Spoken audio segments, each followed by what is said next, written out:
To see y'all, great to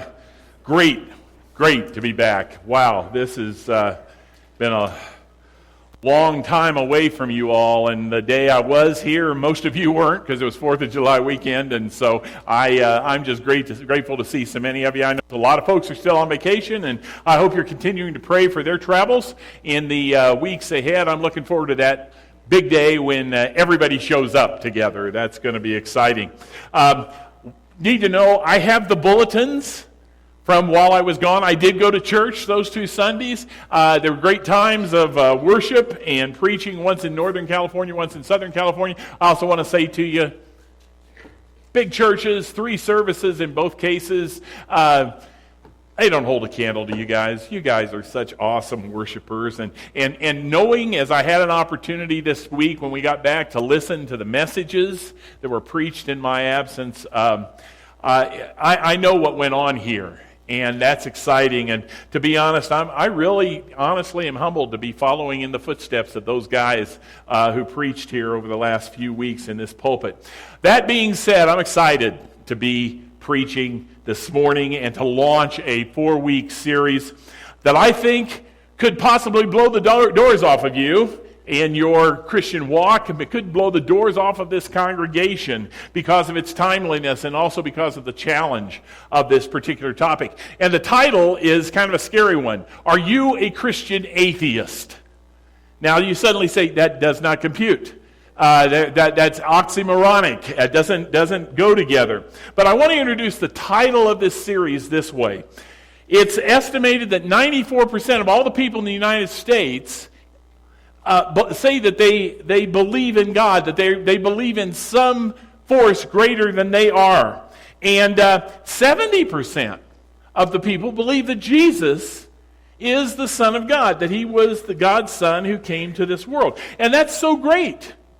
But if you look at the society today, you'd have to agree that 7 out of every 10 people aren't living a life that reflects the teachings of Jesus. And as a result, that dichotomy, that hypocrisy has caused, when the word Christian is used, has caused it to be a bad taste in a lot of people's mouths. And I think we would know why. A lot of people who call themselves by the name Christian don't really know what it means to follow Jesus. For many, many people, it's about the religion.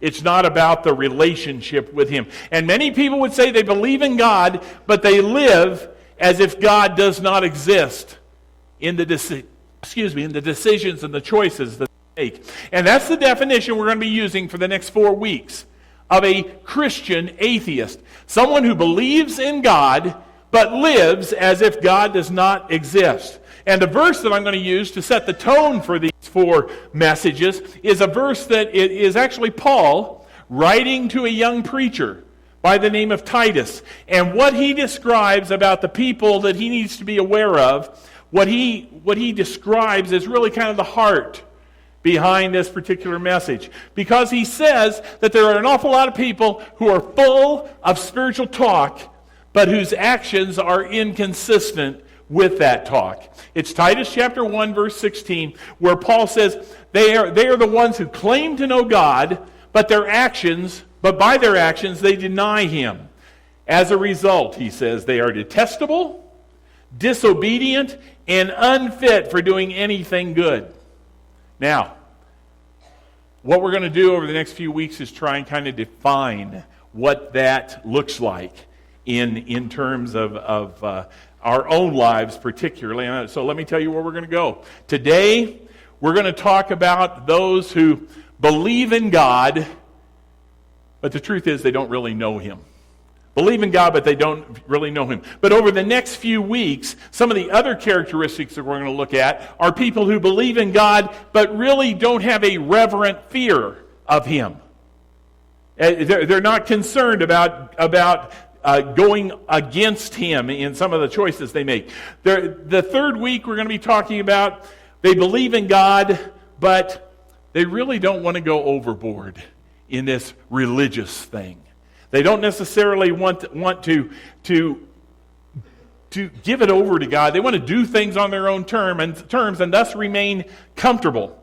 The last week before we go to Praise in the Park, at the end of August, is that we're going to be talking about those people who believe in God but really don't trust Him. Those who keep control of certain things, don't give it all over to Him. Keep control because they're not sure what He might do. Areas of their life that they don't really want to give over. So I'm sure if you were to spend time considering that oxymoron of Christian atheist, you would come up with a whole lot of different other characteristics. But just understand that the definition very simply is somebody, and what we're talking about in the next few weeks, somebody who believes in God but lives as if He doesn't exist.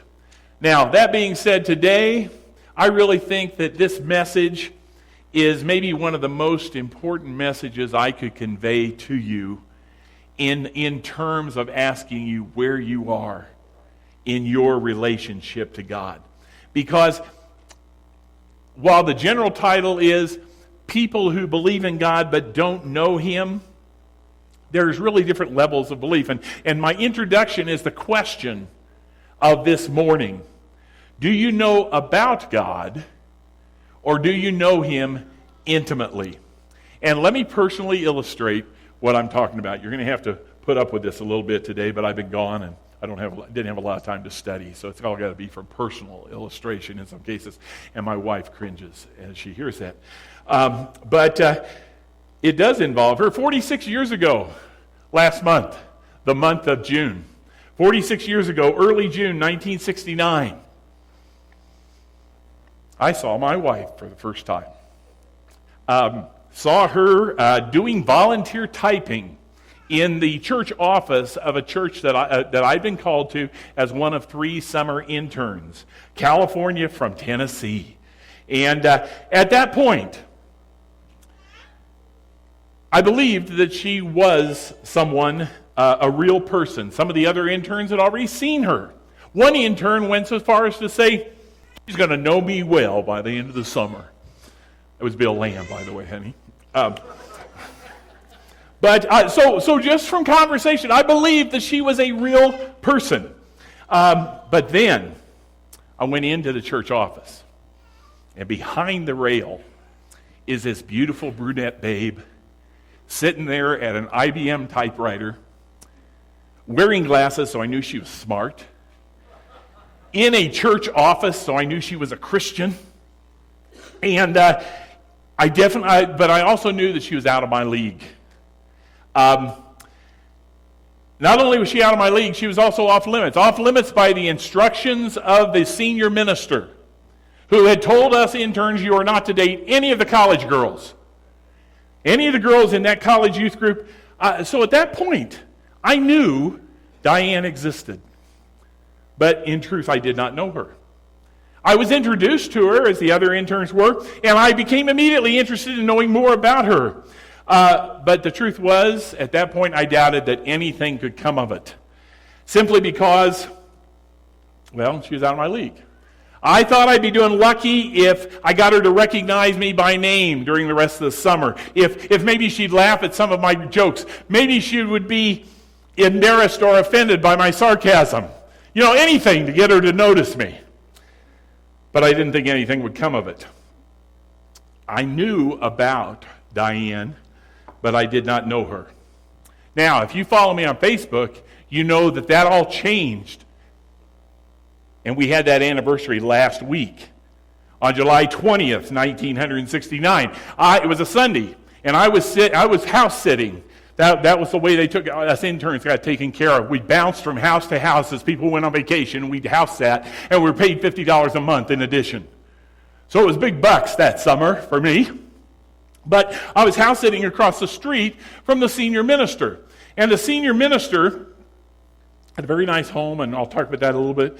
But this was the Sunday night I was scheduled to preach my first sermon for the First Christian Church of the Conejo Valley. And I was scheduled to preach that evening, so I was kind of holed up in that house working on my sermon when I get a call from the preacher. And it was Sunday afternoon, and he said, you know, Marty, I don't think anybody's going to be there tonight.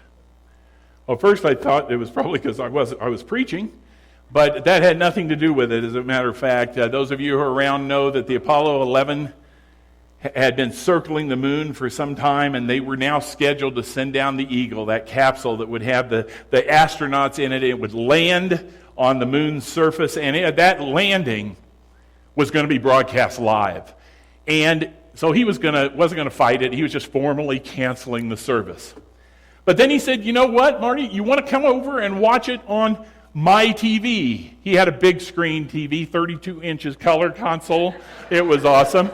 And so he invited me to come over, and then he said, and by the way, one of the elders, Al Burnham, with his wife and his 3 daughters, Meg and Bev and Diane, they're going to be coming over too.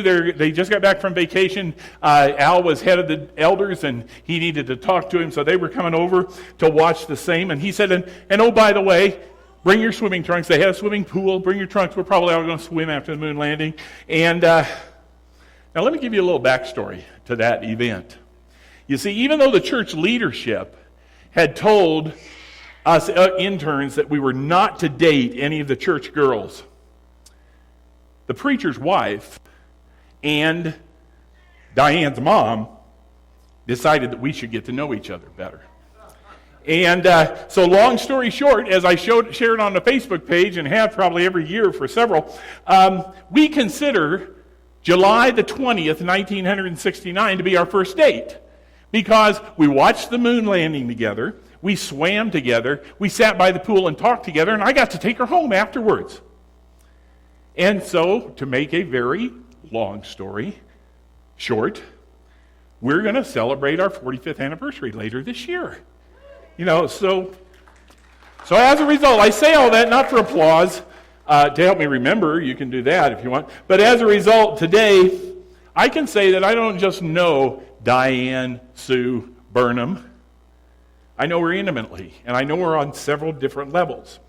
I mean, any of you husbands who have been married for any length of time at all, you know that there are times when you can just walk into a room that has many other women in it, but you know she's there. Now, it helps me to be 6'8" and to look out over everybody. I can see her, and she's a little taller than a lot as well. But I know her voice in the midst of the many. I can recognize her perfume in the midst of several others. I know what are her favorite restaurants and what she's going to order at her favorite restaurants usually. I know quirky things about her, none of which I'm going to share this morning. But just believe me, I know.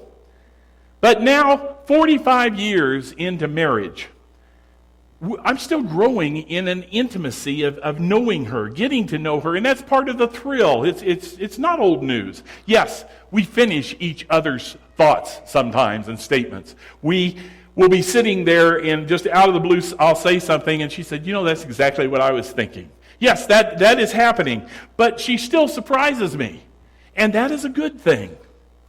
Well, in an even greater experience, God, the creator, the sustainer of the universe, he created us to have a relationship with him so that we will know him just as intimately as he knows us. And that's what we're going to be talking about today. Because there's a lot of people who say they believe in God, but there are different levels by which they know God. And while it's not clear-cut, even though I'm going to give you 3 levels, you don't move smoothly between those. But I think somewhere along the line, you may find yourself in one of these categories this morning. And my goal of the morning is that no matter where you are, you will want to move forward, and you will want to move deeper into what will eventually be our 3rd category of conversation this morning. Now, get this straight. This is not a morning where you are being called to identify other people in other categories. I don't want you turning and looking at other people. I don't want you pointing. All right? This is about you. I want you to ask God to show yourself where you would fall presently, and to ask him to move you into that richer and deeper relationship and a deeper knowledge of him. So, if you've got the bulletin, there's a white page that's the outline in there. If you've got that, would you take it out? Because we're going to fill it in as we move forward from this point. And talk first about the first category. The category that there are people. Some people who believe in God, but the fact is they don't really know Him. People who believe in God but don't really know Him. And the truth is that's true of the great majority of people in these United States, and may be true of people even within this building this morning. Wow, know God? Believe in God but don't really know Him? Is that really possible? Well, James in Scripture says it definitely is. He said that demons believe in God, but they tremble. And they tremble because they don't know. And they have not experienced and they have not embraced the saving knowledge of Jesus Christ. They don't have this personal, loving relationship. Well, what is true of the demons is also true of people. You might call those folks cultural Christians.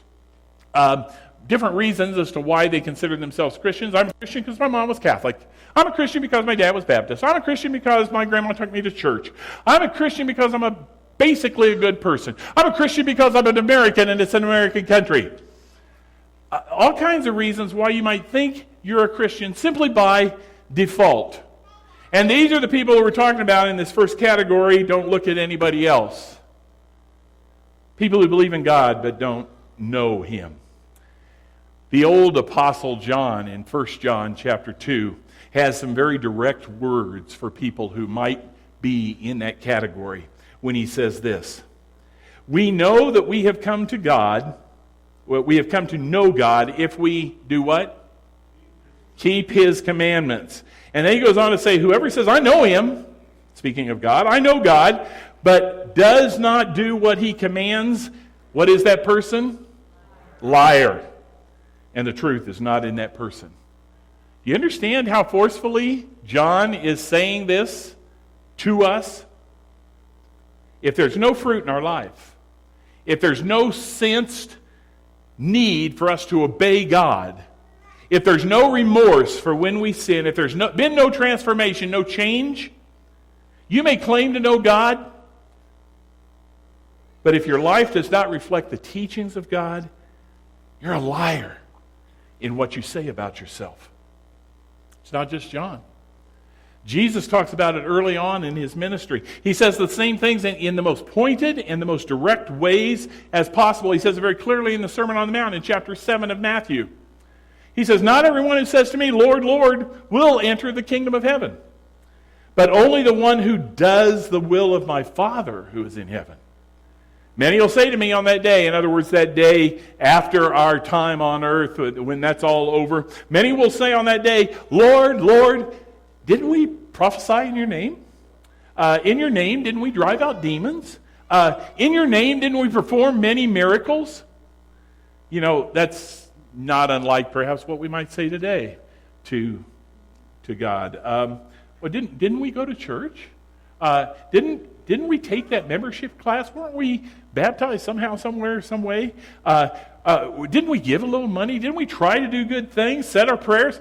Well, Jesus says to us as well, then I will say to them plainly, I never knew you. You understand what Jesus is saying to a great number of people today? You can do good things. You can say you believe in Jesus, but not be in a relationship. And quite possibly, and quite honestly, that's where most people are. And that's where all of us would say we probably were at some point in time in our past, even if we're not there now. That's all the first category. The second category, they're the ones who say, I believe in God. I know God. I just don't know Him very well. You know, I've experienced Him on occasion. I've been to conferences where I really came back jazzed. I'm so excited about what went on for me and to me while I was there. I had this great feeling, but over time, the intimacy dropped off. I'm not as close to Him anymore. And that growth is not happening anymore. Again, personal example. I can say that I know David Letterman. I know David Letterman. I graduated from high school with him in 1965. We've got our 50-year reunion in Indianapolis in September. And the big question is he going to show up? Because he's not been at anything since graduation. But I was more than just in his graduating class. He and I had many classes together. He and I played poker together. He and I got in trouble with student officials together. I played poker at his house. And truth is, after we graduated, we kind of went separate ways. He went to Ball State University because they took anybody. And I went to Milligan College because they took anybody, but it wasn't the same place. But we went our separate paths, and about 2 decades later in the 80s, I was in California, in the San Fernando Valley of California. David Letterman had come to California to do a TV show and was early on in his career. But we're both in Los Angeles, and I think, hey, we're both a couple of Hoosiers in the big city. Maybe I'll just try and contact him. So I tried to, and you're not going to believe this, but he called me back. And he called me back and reached me at my little school office, in the Christian school office in the San Fernando Valley. We talked about old times for about a half an hour. Then he said, why don't you come down to NBC Studios? I'd love to meet your wife. And we went down, and he had a pass for us at the gate and walked us right into his dressing room. They made sure we were in there, and he was in there getting ready for his show, and we talked. And just before the show started, before we were escorted out to front row seats for his show, he had an assistant come in and take a picture. I want to show you that picture right now, 1983. Okay, there's no picture. The reason is because the truth is, in all of my efforts to connect with him after those years of high school, he never once returned my call. He never once sent me a letter. He never once had an assistant give me a call. I doubt that he's going to be at this reunion next month. I mean, it would have been an amazing story if it happened, right? Right? Yeah, you were right on the edge of your seat, weren't you? But I say all this to you because I'm here to tell you I know David Letterman. I just don't know him well. I know about his career. I've got a couple of his books. I've used some of his top 10 lists and sermons and stuff like that. We spent time together when we were both geeks and nerds. And I had some experiences with him. But nothing recently. Nothing to say that I know him. Well, in the same way, a lot of us have had an experience with God at some point in time. Maybe it's been in a difficult situation. We've called upon him and he's answered our prayers. Maybe we have made steps that caused us to say we wanted to be a part of his family. But the reality is, since that point, we haven't grown in him. We don't know him any better. We could be well informed up here about things, but we haven't been transformed. We haven't been changed by Jesus. It's all about head knowledge rather than our heart and our will and our desire to do. Now, let me be clear. If you're in category 2 and you want to admit that to yourself this morning and to God, understand what I'm not saying. I'm not saying and passing judgment and saying you're not in the family of God. I'm not saying that your sins aren't forgiven. That's fishing off the wrong side of the boat. By the way, nice fish you caught, Lonnie. Pretty awesome. Yeah.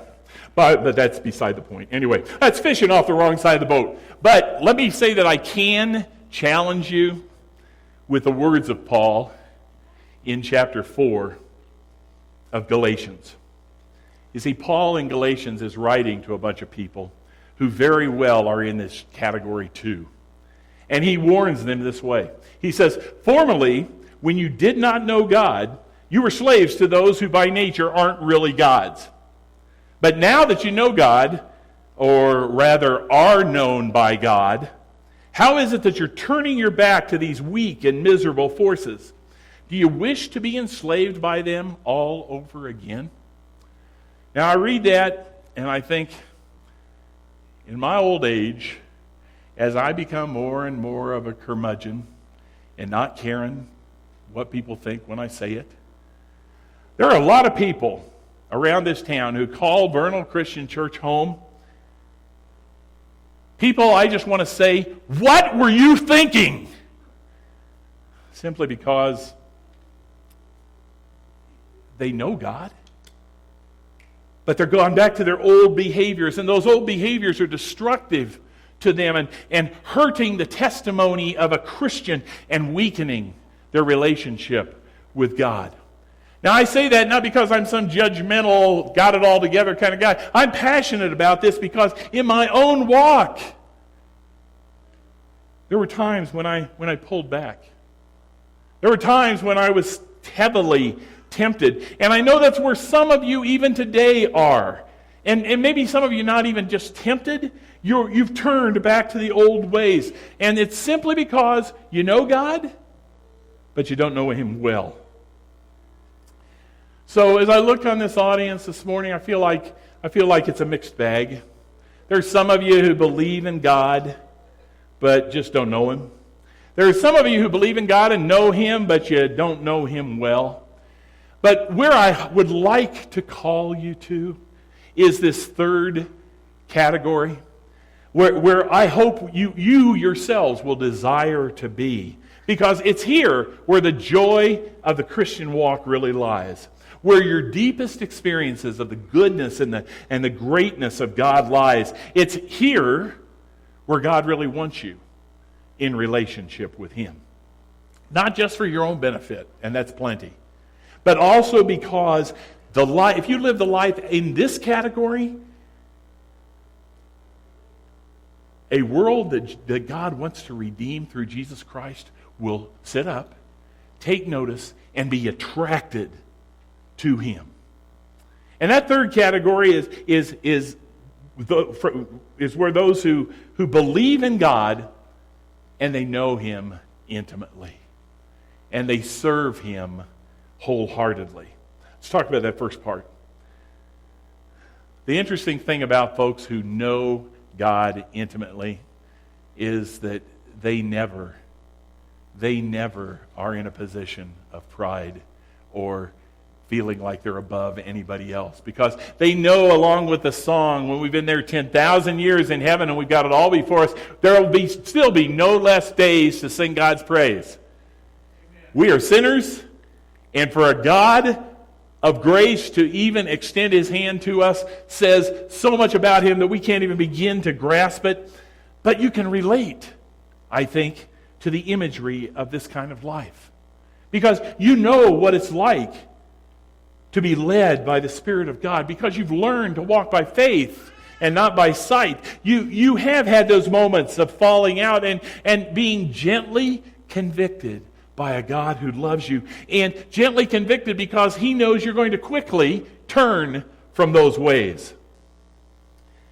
You are experiencing a life where daily you wake up and you say, God, I want this day to bring you glory. And when you pray like that as you begin your day, you're going to see the hand of God throughout your day. You're going to recognize it in the conversations you have, the opportunities you have to care for others. You're going to sense God prodding you to say things where you didn't necessarily want to say anything, but also giving you the words to say when that opportunity arises. You're going to, in those tough times, you're going to know His comfort when something goes wrong, and as a result feel His supernatural peace.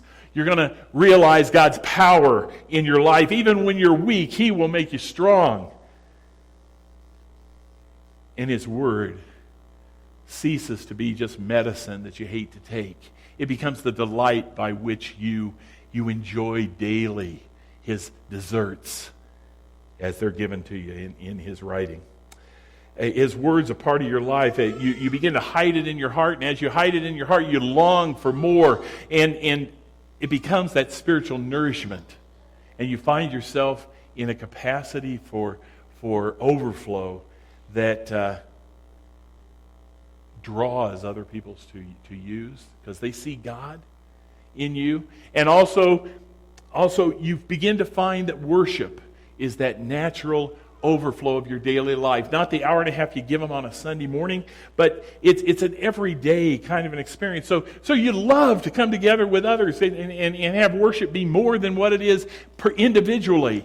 And you stop being a critic and a judge, and you become a worshiper in this third category.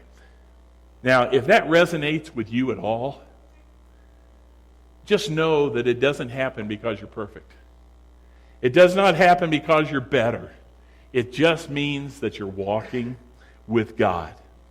And just like for the last 45 years, I've been growing in intimacy and knowledge of Diane, it's been because we've done life together. And we've done things together. And it's been 54 years, not nearly the same, more up and down perhaps, I guess, but 54 years growing in an intimacy and a knowledge of God because I've walked with Him. That being said, David is probably one of the best ones we can read on a regular basis to understand the imagery of someone who loves God and longs for God and needs God, and that's kind of the tone that he takes in Psalm 63. Just listen to this intimacy that he has with God. He writes, "You, God, are my God." Not you are a God, not even you are the God. He says personally, you are my God, and as a result, earnestly, from my very soul, I seek you. I thirst for you. You're primary to my need. I thirst for you. My whole being longs for you in a dry and parched land where there is no water. Is that our world today? Oh, we need God.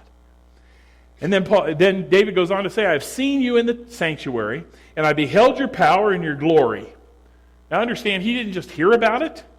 He experienced God firsthand. And as a result, he says, because of that, your love is better than life. And because your love is better than life, my lips will glorify you. As I come to realize that you, God, you are really that good. It doesn't matter where I look, you're good.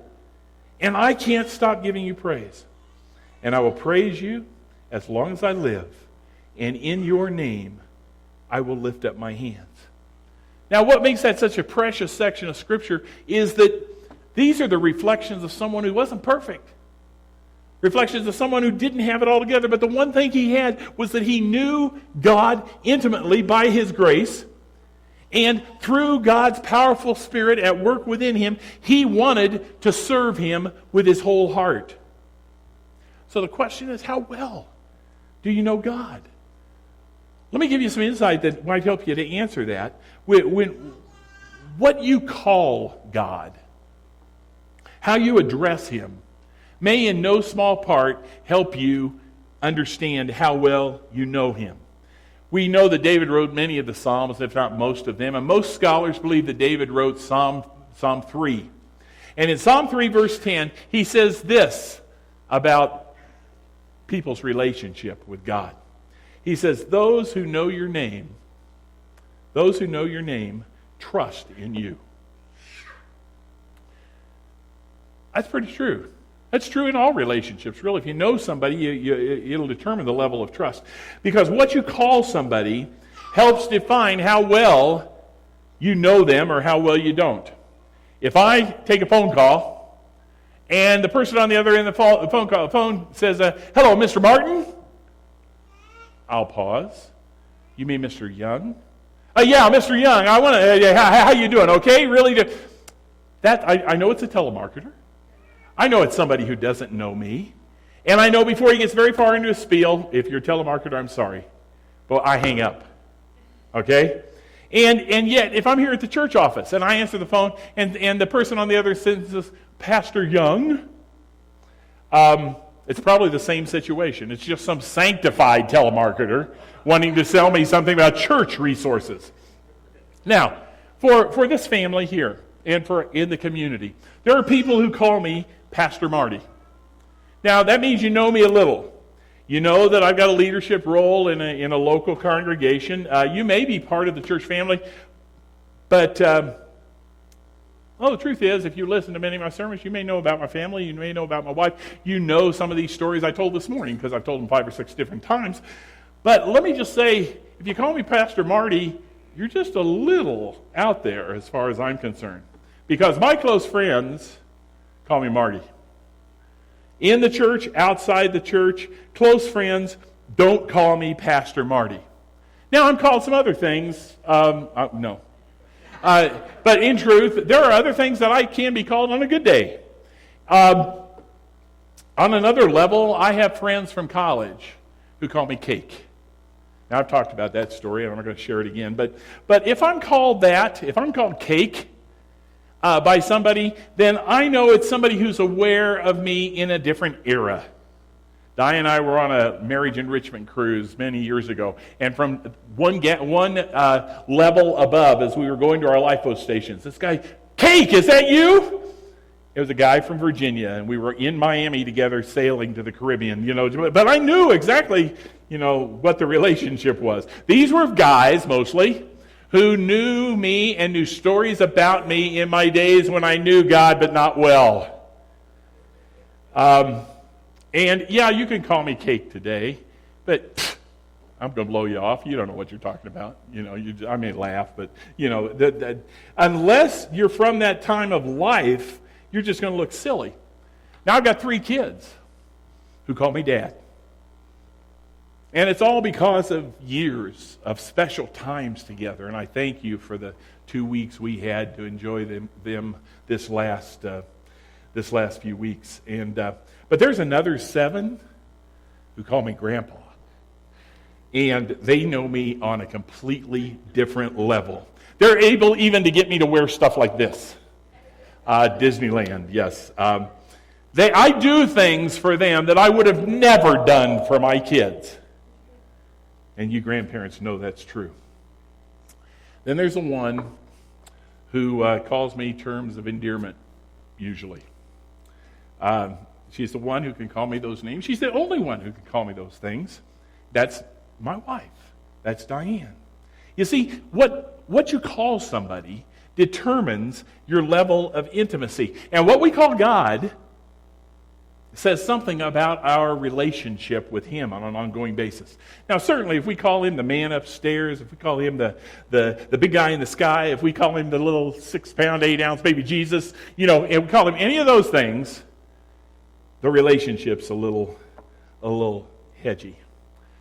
But if you can cry out to Him intimately as Father, because you realize He has received you as a child. If you can cry out to Him as Savior, because you understand that without Him, you are lost in your sin, and He has saved you from those sins. If you can call Him friend, because there have been the times when it was only Him there and nobody else.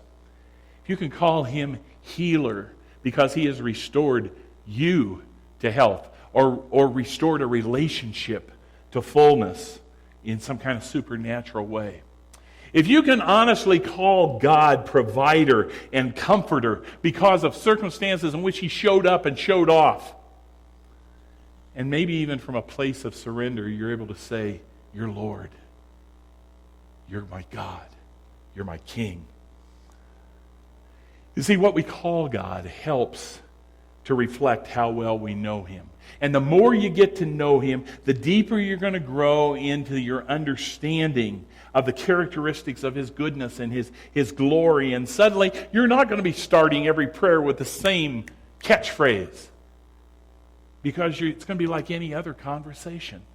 You're going to talk to Him the way you would talk to someone, anybody that you're talking to in a particular moment, with a particular experience. You see, this third category, you don't just know Him intimately. It's a level where your attitudes, your priorities change. You serve Him more wholeheartedly. As I get to know Him, it's true what they say. Your heart gets broken for the things of God. You begin to hunger for His presence. You understand how much you've been forgiven, and thus you forgive quickly yourself. You become quicker to share your faith. You grow a generous heart, not just in finances, but in time and talent as well. You seriously grieve over your own sins because you realize how that has affected your relationship with the God who gave so much to have you in His family. You care for the poor. You show compassion to the outcast. The fruits of the Spirit are an overflow into other lives. And you desire to worship. You desire to pray. And why is all that happening in your life? Because you're better? No. simply because you want to know Him intimately and because you want to serve Him wholeheartedly. Now, as I share that as a challenge to you this morning, I've also got some great news. And the great news is that God wants that for you too. He doesn't just hope you find it. He wants it more than anything. He wants you to know Him. And He has made it so that if you seek Him, you will find Him. And I would say to you, if you're on one side of that first, if you're in that first category, you're one step of surrender from the experience that we're talking about this morning. And if you say you know Him, but you don't know Him well, you feel like you're going through the paces, but you feel like it's all routine, would you understand that you're just one prayer away? A prayer of surrender, a prayer of just hitting your knees and saying, God, I want you to show up again. I want to come back to you. The prayer of the prodigal son, it says he came to his senses. Some of us just need to come to our senses. It's true. He's going to show up. He's going to show off in your life. He delights in that because finding us when we don't deserve to be found, that brings Him glory. And when He shows up, He's going to not shake His finger at you. He's going to open His heart and show you His goodness. And His greatest desire is for you to know Him and to love Him as He knows you. Now, one last image before we close. It's an image that's really the challenge of the morning because I think God is calling you today, every one of us, to step over one of three lines. Notice I'm not saying step over the line, I'm saying step over the lines, plural. And that first line, if you see it on the screen behind me, it's where that line that says, I believe in God and I believe in the gospel of Christ enough to benefit from it. In other words, I'll step over that line because it's easy. Everybody wants fire insurance, right? It's easy to step over that line. There's a lot of people in here who call themselves Christians simply because they have made the decision that if there is a God, they want to be on His good side. They want to go to heaven. Would be pretty nice if God would bless us with health and bless us with great relationships and bless us with a happy life. And yet, if that's the line you're at today, you're not unlike the ungrateful lepers that Luke writes about in his 17th chapter, who came to Jesus for healing, and once Jesus had helped them, they forgot about Him.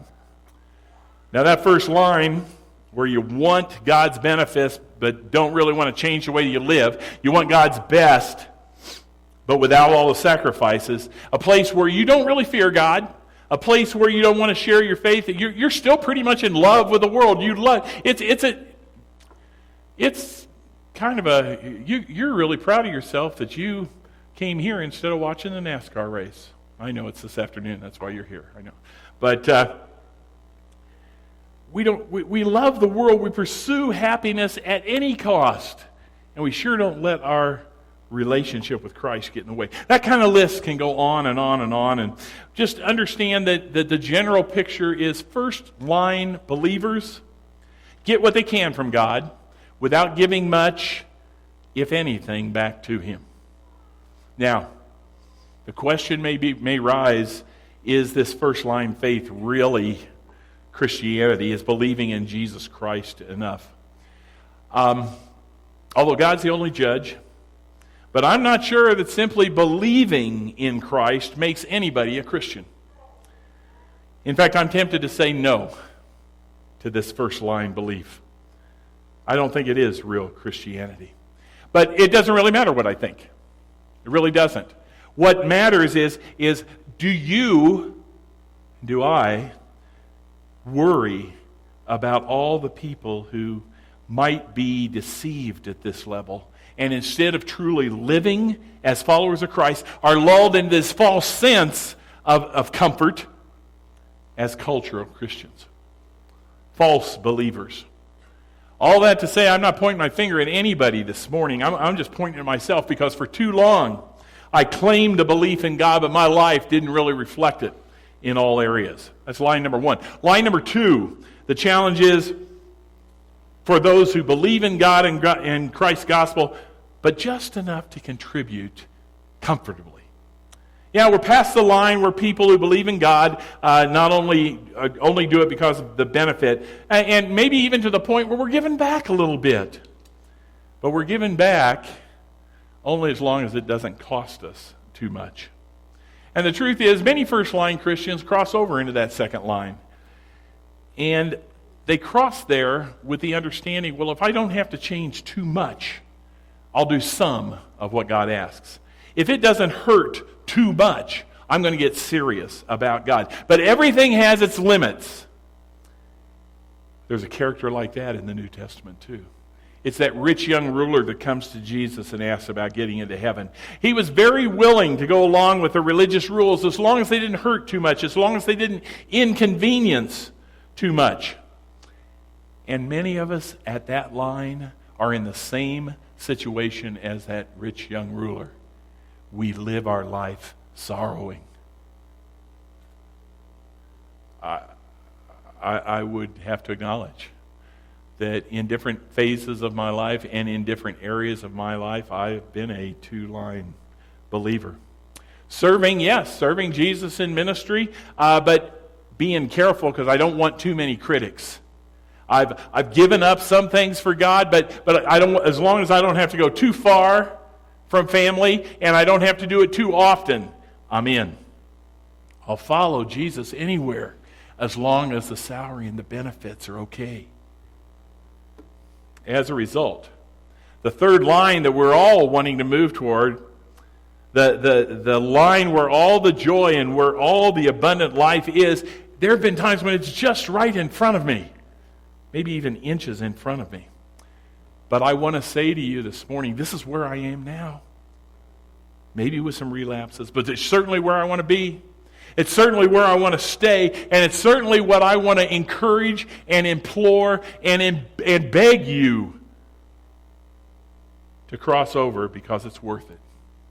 Because you see, this third line is where people believe in God and they believe in the gospel of Jesus Christ enough to give their life for it. Yeah, we know a lot of people who are one-line, two-line believers.